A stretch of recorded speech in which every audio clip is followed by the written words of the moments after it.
Dar diavolul s-a prezentat? Zice Sfântul Părinte, nu povestea ale tale. Dacă te-aș spune de ce să-i faci cruce, ai fugi cu tecoparade. Dear friends, don't forget to follow Orthodox Teachings of the Elders on our Facebook and Instagram pages and on our website, otelders.org.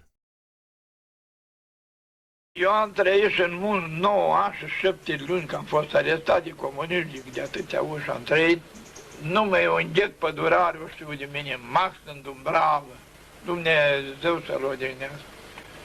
Și am plecat în Crierii Munților.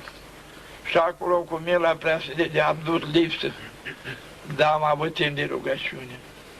Eram slăbit, dacă ne ducea o cartofă, numai n-am să am una pe zi. Mai găsăm un burete, o urzică, nu știu ce. Ne mai ducea săracul Teolectă un săculiu de pâine uscată.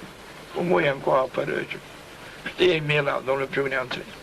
Dar am avut timp de liniște și de rugăciune. Dar am mai scris niște cărți care, uite, și-am mai tipărit prin cât. Dar ce câștigă omul în singurătate? Ce câștigă? Du-te acolo și când îi stau un an de zile acolo, ai să vezi ce câștigi. Dar să ai răbdare, că dacă nu ai răbdare și te-aș lega de un copac cam mic, îți mulge rădăgene și te duci cu tău cu dânsul. Dar poate să stea omul în singurătate? Poate să stea, puțin după nu stat. Păi la noi la oraș, dacă stai o oră singur și nebunești. Răcatul cu muși verde. Și acolo era mii de pietre cu muși verde. Omul ăsta aici o piatră, ce nu te explicat așa e ceva. Așa am trăit, mai băieți. Dar diavolul s-a prezentat? Zice Sfântul Părinte, nu povestea ale tale. Dacă te-aș spune de ce să-i faci cruce, ai fugi cu tecoparade. Păi ce v-a spus cineva? Ce v-a spus cineva? Nu mai trebuie.